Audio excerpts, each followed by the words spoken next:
Sveiki, malonus opozicijos televizijos žiūrovai, su jumis sveikinasi laida Pokalbiai prie arbatos su Kęstučiu Skrebiu. Na, o aš sveikinuosi mūsų studijoje su Lietuvos valstiečių ir žaliųjų sąjungos pirmininku gerbiamu Ramūnu Karbauskiu. Malonu jūs matyti, gerbiamas Ramūnai, mūsų studijoje. Na ir laidą norėčiau pradėti nuo tokios vienos lietuvių liaudės patarlės, kad žodis nežvirblis išskrydo nebepagaus. Ir kodėl aš taip sakau, nes, įvyko apsižodžiavimas, kai kas tai net boksu jau pradėjo vadinti, Nacionalinio saugumo ir gynybos komiteto posėdėje Seime, kada vienas politikas pasakė, kad liežuvis nebuvo didžiausias tokio ir tokio politiko draugas. Na ir kitas asmuo atsakė, kad kai liežuvis tampa didžiausiu draugu, pasistengkite, kad tai neliktų vienintelis jūsų tikras draugas. Tai gerbiamas Ramūnai, kokie čia politikai taip tarp savęs pasišnekėjo?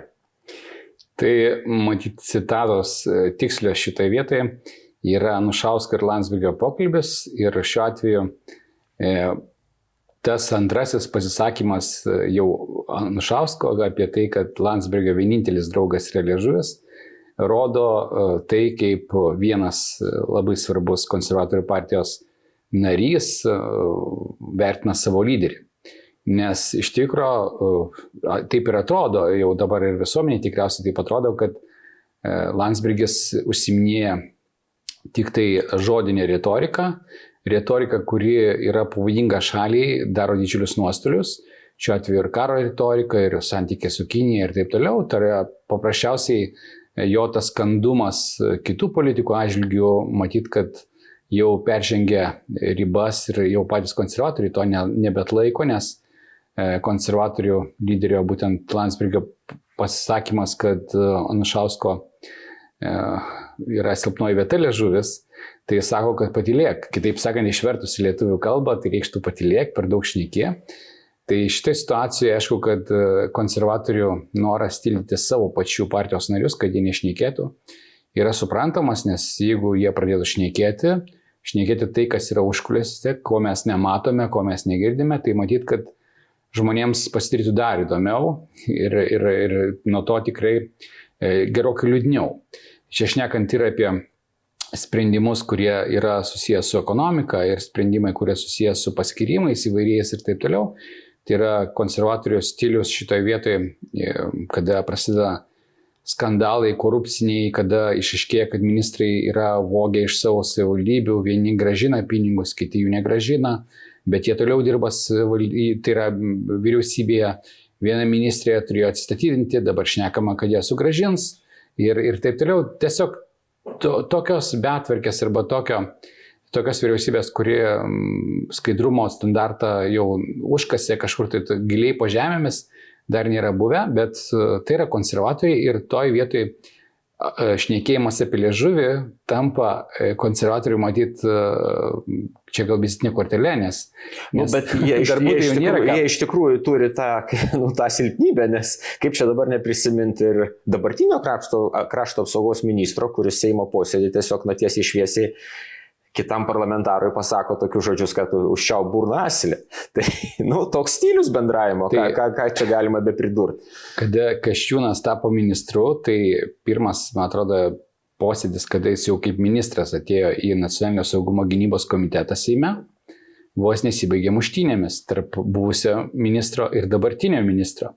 Muštynėmis, kurios susijusios su tuo, kad iš tikrųjų šnekama apie labai rimtus dalykus, bet vienoje partijoje du politikai, kurie turėtų būti vedantieji šitoj temai, jie absoliučiai nesutarė. Ir 3,5 metų matyt, kad nebuvo bandoma susitarti, nebuvo bandoma šnekėti ir tuo labiau stebina situacija, kada visas partijas kviečia konservatoriai susitarti dėl krašto apsaugos finansavimo, dėl prioritetų, o kada susirenka tos pačios partijos politikai į posėdį, jie tiesiog boksuojasi žodžiais vienas su kitu ir praktiškai, kad neįvyko muštynės, tai tikriausiai dėl to, kad stebimas tas posėdis buvo įsirašinėjamas ir matyt, kad jie dar suprato, kad reikia kažtai sustoti.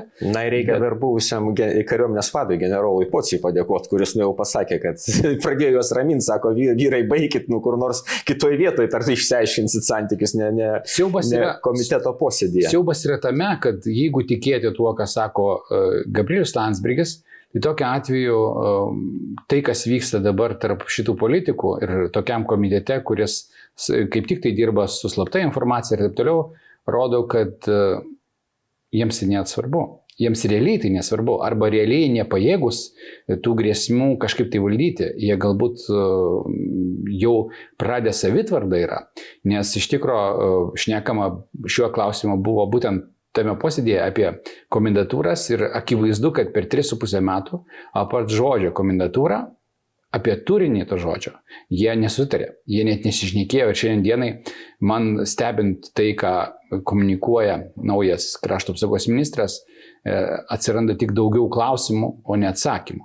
Tai yra vis giliau ir giliau į mišką, vis daugiau medžių, o galų gale po pusės metų pasikeis valdžia ir tai, ką aš matau dabar, tai yra mes busim praradę tuos 4 metus visai pilnai, nes aš tikėjausi, kad vis dėlto vienas ir kitas politikas, nors jie konservatorių partijos nariai, bet nors kažkaip tai apibrėž turinį. O dabar matosi, kad jie turinį apibrėžti negali. Jie tik tai žodžius vartoja, neišvengiamas karas, komendatūros karo ir taip toliau. Bet turinio kažkokio tai nėra. Reiškia, kuo remiasi tie žodžiai. Matosi, kad žiniasklaida labai dažnai iš tos masės pranešimų pasaulyje įvairių atsirenka tik tai tuos pranešimus, kurie šneka apie tai, kad galimas karas, galbūt Rusija kažkada tai užpuls Baltijos šalis ir taip toliau. Visiškai ignoruodama tą informaciją, kuri rodo, kad šiandien dienai apie jokias grėsmės, faktinės grėsmės kalbos nekyla. Nėra jokių požymių, kad šiandien grėsmė būtų padidėjusi. Hipotetiškai šnekėti apie tokius dalykus, tai reiškia paimti ir užbraukti bet kokį ekonomikos augimą, bet kokias investicijas šalyje ir taip toliau. Tai šitoj situacijoje vėlgi, kada šnekam apie liežuvius, tai būtent Landsbergio liežuvis Lietuvai kainuoja be galo brangiai. Aš nevertinsiu, negaliu skaičiuoti, kiek tai kainuoja, bet tai jau gali kainuoti milijardus. Nes iš tikrųjų tie nuostoliai, kurias valstybė patiria dėl to, kad mažėja užsienio investicijų, kad mes turime situaciją, kada iš Lietuvos pradeda trauktis mūsų pačių verslas, nes nebetikė ateitim. Tai yra nuostoliai, kurie gali būti skaičiuojami didžiulėmis sumomis. O praktiškai, jeigu šnekam apie valstybę, šnekant apie jos gyventojų gerovę, tai tokiu atveju viskas priklauso nuo to, kaip vystosi mūsų ekonomika. Ir šitoje situacijoje silpna valstybė ekonomiškai, jinai pirmiausia yra pažeidžiama. Dėl to, kad jinai pildosi žmonėmis, kurių mes negalim suvaldyti, kurių mes nekontroliuojame. Mes apie tai šnekėjome ankstesnėse laidose, kad Lietuvoje labai daug imigrantų, kurių tiesiog nebesugebama srauto patikrinti. Ir imigrantų tokių, kurių išsilavinimas yra labai žemas, jie yra pigi darbo jėga. Ir iš šalių, kurios jau garsėja kaip tos, kurių gyventojai dalyvauja teroro aktuose. Tai šitoje situacijoje aišku, kad mums norėtųsi ne liežuvių, ar Anušausko, ar Landsbergio, ar Kasčiūno, ar dar kienos, mums norėtųsi sprendimų. Ir sprendimų norisi dėl to, kad vis dėlto žmonės išrinko valdžią, mes išrinkome demokratinėse rinkimuose ir šiandien turim situaciją, kad iš tikrųjų valstybė kaip tokia tuos 4 metus atrodo prarado. Na tai, kad Gabrielius Landsbergis iš tikrųjų nesivaldo, tai liudija ir, ko gero, įvykiai paskutinėme plenarinėme Seimo posėdėje, kada gerbiamas Aurelijus Veryga, Lietuvos valstiečių ir žaliųjų sąjungos narys, jis uždavė tiesiog 2 visiškai elementarius klausimus. Tai vienas klausimas apie tai, kad ar Gabrielius Landsbergis iš tikrųjų pardavinėja savo šeimos verslą, būtent švietimo įstaigas. Ir kitas klausimas buvo irgi labai paprastas, ar jis iš tikrųjų įsigijo, kad įsigijo tai faktas, nes deklaracija yra, bet buvo klausimas, kokioje šalyje jis įsigijo nekilnojamą turtą. Tai vietoj to, kad atsakyti 2 elementarius klausimus, ponas Gabrielius pradėjo įžeidinėti gerbiamą Aurelijų, kad neva tai laikė kažkada tai padarių žmogum, dabar suprask, jis jau toks nebėra. Pirmasis klausia Aurelijus Veryga. Dėkuoju, kadangi praeitą kartą paklausti nepavyko, noriu klausimą pakartot užsienio reikalų ministrui. Jūs, ministrė, daug kalbat apie karo grėsmės ir tuo pačiu metu jūsų šeima uždeklaruoja užsienyje įsigytą didelės vertės nekilnojamą turtą. Aš noriu paklausti, kokioje valstybėje tas turtas yra įsigytas. Taip pat mus pasiekė žinios, kad jūsų šeima ieško investuotojų, kurie pirktų jūsų ugdymo įstaigų tinklą, tai aš tiesiog noriu paklausti, gal jūs galite paaiškinti tokių sprendimų priežastis, ar mes čia gal visi turėtumėm dėl kažko nuogąstauti ir nerimauti.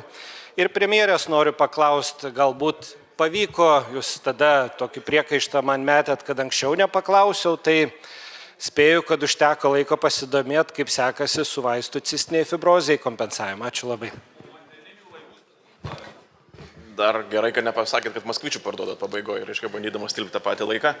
Bet šiaip mano raginimas būtų mažiau nardyti po prorusiškus puslapius ir jų turinį platinti. Tai, ką jūs šnekate, yra netiesa, yra paneigta viešai ir aš tikiuosi, kad jūs radęs progą, rodės yra deklaruota, aš ne apie tai kalbu. Tai kas yra deklaruota, tas yra deklaruota, bet visa kita, ką jūs kalbate, yra netiesa ir aš tikiuosi, kad jūs vietoj to, aš šiaip iš tikrųjų laikiau jūs padariu žmogum. Ir norėčiau labai turėti galimybę ir toliau taip apie jūs galvoti. Bet tai priklausys nuo jūsų pastangų. Ačiū. Na, o Gabrieliaus tėvukas, Vytautas V. Landsbergis, jau savo socialiniam tikle Facebook iš viso pasileido plaukus, kaip dabar priimta sakyti. Išvadino gerbiamą Aurelijų Bobą, apkaltino ten vis knaisiojasi po nežinia ką. Na ir pats Gabrielius, aišku, pasakė, kad jūsų informacija yra iš prorusiško portalo, kas yra ypač būdinga. Jeigu tu užduodi kažkokį elementarų klausimą konservatorių vadovant, tai iškart būna apkaltintas, kad tu vykdai Rusijos valią ir skaitai prorusiškus portalus. Tai vat, na, tą iš tikrųjų matėm. Tai pirmiausiai, lazda turi du galus. Ir prieš visą eilę metų, 4 metus, 5, 6 metus, konservatoriai mano atžvilgiu elgėsi visiškai nekorektiškai. Puikiai prisimenam tos įvykius. Tik taip, tiek jie nesupranta, aš į tos klausimus atsakinėjau, kiek įmanoma tai buvo, kiek galėjau atsakinėti. Ta prasme, visą informaciją teikdavau, deklaracijas ir taip toliau. Paprasčiausiai aš kitaip vertinau tos klausimus ir suprantu, kad jiems buvo tikslas mane pažeminti ir ten suteršti reputaciją, dar kažką tai.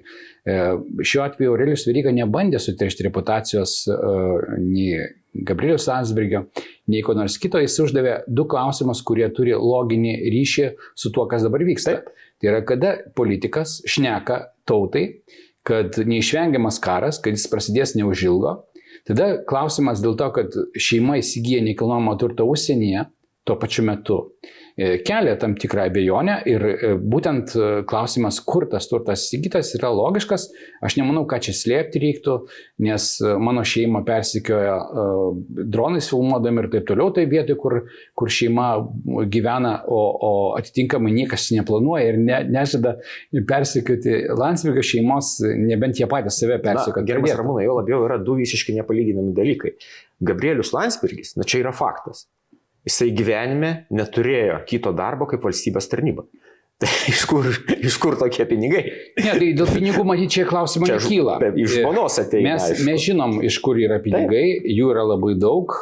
Atitinkamai, manau, kad ne tik tai namai, bet ir jachtos ir visa kita dabar Landsbergiams yra prieinamas dalykas. Dabar šnekant apie antrą klausimą, kuris vėlgi logiškai susijęs su pirmoju klausimu ir su tuo, ką Landsbergis sako viešoje erdvėje, tai yra gandai ar negandai, kad Landsbergiai parduoda savo verslą. Taip. Pirmiausiai, aš galiu pasakyti vieną, kad aš irgi apie tai girdėjau. Nes kada kažkas tik kreipiasi parduodant verslus į agentūras, tos agentūros pradeda klausinėti potencialių pirkėjų, kas galėtų būti. Čia pasakysiu vieną, kad aš tikrai nepirkčiau šito verslo, jeigu man būtų pasiūlyta. Kitaip sakant, vien dėl to, kad šitas verslas yra toks pelningas, nes jis yra nesąžiningas. Jam sudarytos yra ypatingai geros sąlygos, jisai veikia naudodamasis valstybės institucijų, tai šiuo atveju valstybės įmonių pagalba. Mes visi žinom, kaip buvo statomi šitie objektai, kaip juose dalyvavo mūsų valstybinės energetinės įmonės. Ir taip toliau. Suprantu, kad taip gali būti ir aš tikiu, kad tokios kalbos ne iš piršto trauktos yra dėl to, kad tai, ką daro dabar konservatoriai politinė prasme, jie didina šito verslo kainą. Taip. Jie ne tik tai, kad pas verslas tiek mokyklų skaičius, tiek darželių skaičius sudaro kainą, bet ir tai, kad konservatoriai žada sunaikinti 72 dabar jau jų skaičiumi gimnazijas, tai atveria rinką potencialiam investitoriui. Galbūt Landsbergiai pasvėrė, kad reiks daug investuoti, reiks bankų kreditų ar dar kažko, tai savo verslą parduos už 100 milijonų. Čia mes aiškiai reikia suprasti Lietuvos gyventojams, kad jeigu jie parduos savo verslą, eina kalba apie 100 milijonų. Ir jie tą daro kontroliuodami švietimo ir mokslo ministeriją. Čia visai esmė. Būtent. Ir aš o jeigu spalio mėnesį kontrolę praras, tai ta verslo vertė gali pradėti mažėti. Aš noriu pasakyti, kad taip, čia yra atsakymas, kad šitas verslas brangiausiai kainuoja tol, kol jie kontroliuoja aplinką, kurioje tas verslas veikia. Ir šitai vietoj aš galiu pasakyti vieną, kad joks Lietuvos verslininkas, joks žmogus, joks investitorius iš užsienio nebus toks sėkmingas, jeigu konservatoriai nebus valdžioje. Tai yra akivaizdu. Ir šitai situacijoje, aišku, kad nors tai nėra taip paprasta, verslą netaip lengva greit parduoti ir aš manau, kad tie reitingai dabartiniai konservatorių partijos, jie šitą verslo potencialią kainą mažina ir tai labai nervuoja Landsbergį. Ir ta reakcija Gabrieliaus Landsbergio į klausimus Aurelijos Verygos matyti yra pirmiausia dėl to, kad jisai labai nervuojasi, nes nėra šitokių pasiūlymų, visi laukia, kas bus, nes jeigu ateis į valdžią valstiečiai ar ten kažkokia kita koalicija, be abejonių švietimo klausimais politika bus keičiama, valstybės įtaka švietime jinai bus stiprinama arba išlaikoma. Kitaip sakant, tai, ką sumanė padaryti konservatoriai, kad perduoti švietimą į privatus verslo rankas, to nepavyks padaryti. Mes tikrai panaikinsim reikalavimą, kad gimnazijose turi būti 21 mokinys ir tokiu atveju niekas tų gimnazijų dabartinių neuždarinės. Vienintelis kriterijus, kuris turi būti priimant sprendimą dėl gimnazijos uždarimo, yra kokybinis. Ir jeigu mes turėsim situaciją, kada kokybiškai nepajėgs gimnaziją paruošti vaikų, tai tokiu atveju kils problema, ar galima rizikuoti vaikų ateitimi, ar galima tokią gimnaziją toleruoti, kuri nesugeba paruošti vaikų, bet mažas klasės šiuo atveju pasiteisina daugiau negu didelės klasės ir atitinkamai, jeigu mes žiūrim į kokybinius dalykus, tai šnekėti apie tai, kad mokyklas uždaryti reikia dėl vaikų skaičius, yra neteisinga, nes visiškai ne tas kriterijus. Tai šitai vietoj aš drįstu pasakyti, kad Landsbergiui reikėjo atsakyti tą klausimą, nes anksčiau ir vėliau tai išlys. Tai yra tai, ką jie dabar šneka, ta reakcija, kuri dabar yra, galų gale virs jo paties problema po tam tikro laiko, po mėnesių, po kelių mėnesių, kada kažkokia agentūra paskelbs, gal uždarų būdų dabar jie bando ieškoti pirkėjo ir taip toliau, bet jeigu tai atsitiks, mes tada galėsim sakyti, kad klausykit, jūs tiesiog dvigubas melagis, jūs ne tik tai, kad nesuprantat, kad jūs valstybės pareigūnas ir turite atsakinėti klausimus. Jeigu jūs neužimtumėte tokių pareigų, niekas jums tokių klausimų neužduotų. Jūs darytumėt, ką norit. Reiškia, realiai, kada politikas rėkia visai Lietuvai, kad karas už lango, tai yra taip pat prasidės karas, tai tokiu atveju viskas, ką jis pats daro, ką daro jo šeima, visa tai turi reikšmės. Nes iš tikrųjų, jeigu žmogus tuo tiki ir, pavyzdžiui, pardavinėja verslą dėl to, kad jis mano, kad čia taip pat bus karas, jis matyt turi informaciją, kurios neturi mes, kurios neturi visuomenė. Ir šitoj situacijai, pavyzdžiui, mano asmeniniu atveju, mes pradėjom dabar agrokoncernas vykdyti investicinį planą, didžiulį investicinį planą, mes pradėjom statybas didžiausios Europoje karvių komplekso. Mes planuojam vieną iš moderniausių Europoje, pasaulyje grūdų perdirbimo fabrikų statybą. Tai yra dabar priiminėjami sprendimai, dabar investuojama. Tie dalykai bus pastatyti po 4-5 metų. Tai šitoj situacijoje klausimas yra vienas, jeigu tikėti tuo, ką šneka Landsbergis, tai tik kvailys statytų kažką tai, kurtų kažką tai, bet jeigu mes to nedarysim, jeigu aš to nedarysiu, mes geriau negyvensim šitoje valstybėje. Mes ką norim padaryti? Mes norim padaryti tai, kad žmonės gyventų blogai ir gyventų, reiškia, ir tas verslas, sakykime, kažkoks švietimo ir taip toliau priklausytų kažkam tai vienam, šiuo atveju Landsbergių verslui ir taip toliau. Aš manau, kad valstybė atkurta buvo Lietuva ne tam, kad Landsbergiai geriau gyventų. Valstybė buvo atkurta tam, kad visi geriau gyventų toje valstybėje. Ir dėl to praktiškai šitoje vietoje, jeigu yra kažkokia informacija, kuri yra užtikrinta kažkokiais tai faktais, nors aš nesuprantu, kuo tai gali būti užtikrinta ir kaip galima, sakykime, daryti sprendimus, kad iš valstybės reikia trauktis, kokiu pagrindu galim daryti sprendimus, bet Aurelijos Verygos klausimai yra būtent su to susiję. Jeigu tu bėgi iš šitos šalies, tai būk geras paaiškink, kodėl tu tai darai. Taip. Tavo teiginiai, kad karas yra neišvengiamas, kol kas nieko nėra patvirtinti. Jeigu tu turi vidinę informaciją kažkokią tai iš Rusijos kažkokių tai tarnybų, nes man nekelia abejonių, kad jos senelis susijęs su KGB, su tomis tarnybomis. Niekam nekelia, kas galva masto, ne kita vieta. Manau, kad tiems žmonėms, kurie žiūri į tą informaciją, kuri yra viešoje erdvėje, abejonių kilti neturėtų, nes tai, kad sovietiniais metais Landsbergių šeima, turiuomenį Vytautas Landsbergis ir jo žmona, būdama tremtinė, keliavo po užsienį ir taip toliau, be jokių problemų, gaudavo leidimus ir visą kitą, mes žinom puikiai. Aš nesu to amžiaus žmogus, kad žinočiau iš savo patirties, bet aš daug skaičiau, daug domėjosi. Tai tremtiniui tai padaryti buvo iš vis neįmanoma į kapitalistinės valstybės išvažiuoti, gauti leidimą. Dalį tremtinių net Lietuvą sugrįžti buvo neįmanoma, tai, jau nekalbant apie kitus dalykus. Daug yra tiesioginių faktų, yra netiesioginių faktų, yra dokumentai, kurie yra paskelbti. Aišku, kad konservatorių propaganda jinai veikia taip, kad labai sunku su tais dokumentais susipažinti, kai juos paskelbė kažkoks tai portalas, kuris nėra, sakykime, valstybinis, tai žmonės turi tam tikros abejonės, bet šiuo atveju reikia pasakyti ir tai, ką mes skelbėme neliečiamųjų žurnale, ir tai, ką skelbė tie patys portalai, cituodami dokumentus, kurie yra iš KGB bylų, jie paprasčiausiai nėra atiduodami tie asmenys žurnalistai į teismus.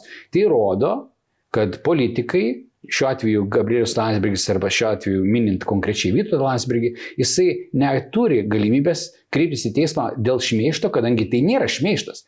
Tai yra faktas, kad daug labai puslapių iš tų bylų yra iškirpta, išmesta, sudeginta matyti ir taip toliau, bet ta informacija, kuri yra pasiekiama visuomeniai, yra tokia, kuri neleidžia abejoti, kad šitas žmogus nebent jau buvo KGB agentas ir galbūt visa šeima buvo KGB agentai. Jeigu būdami KGB agentas, jie turi dabar kažkokią tai informaciją, tai tokiu atveju jie reiktų pasidalinti su Lietuvos visuomenė, o ne daryti taip, kad anūkas pabėgtų į užsienį ir ten ramiai lauktų, kuo baigsis. Tai aš irgi norėčiau kaip verslininkas, kiekvienas žmogus ir pats, ir aš, ir kiekvienas kitas, ir visi mūsų žiūrovai norėtų žinoti daugiau, negu mes žinom. Jeigu iš tikro yra kažkas tai, kas rodo, kad karas yra neišvengiamas, tai tokiu atveju tai mes turim žinoti, mes visi darysim kitus sprendimus.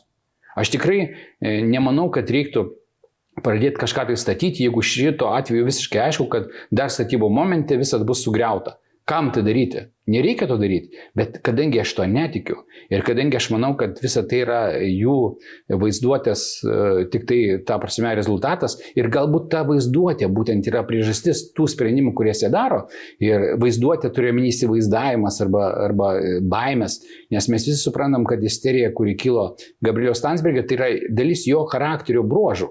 Tai yra tą ir Aurelijus Veryga pažymėjo, kad tokie isteriški pareiškimai, jie rodo, kad žmogus tiesiog nevaldo savo jau psichikos, nevaldo savęs kaip politikas. Aurelijus kompetentingas šitoj srityje. Taip, be abejonių. Ir tai yra tam tikra grėsmė, nes iš tikrųjų, kada tokias pareigas užimantis Lietuvos politikas pradeda isterikuoti, kada nesuvaldo savo elgsenos, tai tokiu atveju mes galim susidurti su problemomis, kad jo sprendimai gali išprovokuoti kai kurias šalis, gali išprovokuoti kažkurios tai politikus ir gąsdinti mūsų visuomenę ir galų gale imtis kažkokių provokacijų. Nes mes visi turim suprasti, kad gyvenam tokiu laiku, kada vyksta visa eilė karų, kada visa eilė grėsmių yra ir jos niekur nedingsta, bet tai nereiškia, kad karai mus pasieks. Mes esame NATO valstybė, NATO šalys dabar vykdo politiką ginklavimuose, tokią, sakykime, atgrasimo politiką. Tai, kad į NATO įstojo Švedija ir Suomija, mums yra labai gera žinia. Tai yra tikriausiai pati geriausia žinia per pastarus kelius dešimtmečius, nes Suomija ir Švedija laikėsi neutraliteto ir šitai situacijai tų šalių įsijungimas į NATO yra labai svarbus. Ir mūsų saugumui taip pat, tiesiogiai mūsų saugumui. Tai šitai situacijai, man atrodo, mes turim vis dėlto stiprinti savo valstybę ir tie politikai, kurie isterikuoja ir kurie iš tikrųjų kuria pakankamai tokią nedekvačią aplinką Lietuvos žmonėms, baimės kažkokią aplinką, jie turėtų vis dėlto atsakinėti klausimus, turėtų sugebėti vienaip ar kitaip elgtis, kad mums būtų aišku, kodėl vienaip ar kitaip kodėl jie perka turtus, kodėl jie dar kažką. Pats turtas, jis deklaruotas. Nėra problemos, kad jis yra įsigytas. Tvarkoji, daug lietuvių šiandien įsigyja užsienyje turtą ir tai nėra jokia ne problema, jeigu tai yra teisėtas įsigijimas ir taip toliau, deklaracijų tas yra pažymėta ir Aurelijos Verygos klausimas, kurioje šalyje yra teisėtas. Be abejo. Nes politikai, jeigu jie dar to labiau yra Seimo nariai, ministrai, jie neturi kažkokių tai paslapčių nuo tos visuomenės, kurie jie tarnauja. Tai šitai vietoje Landsbergio reakcija, jinai neadekvati, jinai neteisinga. Aš manau, kad, kaip jau minėjau, ta lasda turi du galus. Jeigu jūs nematot, kaip jūs patys elgitės, o jūs dabar elgitės taip pat, tai šitai vietoje tai yra jūsų problema. Jūs standartą politinės kultūros jau taip nuleidot kažkur tai žemiau plintuso, o šnekant apie suvokimą to, jeigu, sakykime, Landsbergis bus išsiųstas į Europos komisiją. Jeigu toks politikas su tokia psichika bus Europos komisijos narys, tai kenks visai Europos Sąjungai, ne tik tai Lietuvai. Tai šitai situacijai matyt, kad reikia palinkėti Aurelijui Verygai toliau nuosekliai uždavinėtos klausimus, kad visi pagaliau suprastų, kad žmogus yra, būtent Gabrielius Landsbergis, nestabilios psichikos žmogus. Toks vaizdas susidaro iš tikrųjų. Ką, gerbiamas Ramūnai, aš dėkoju Jums už išsamų komentarą, mūsų žiūrovams dėkoju už dėmesį ir sakau iki kitų susitikimų. Ačiū Jums. Ačiū. Politinė reklama apmokėta iš Lietuvos valstiečių ir žaliųjų sąjungos politinės kampanijos sąskaitos.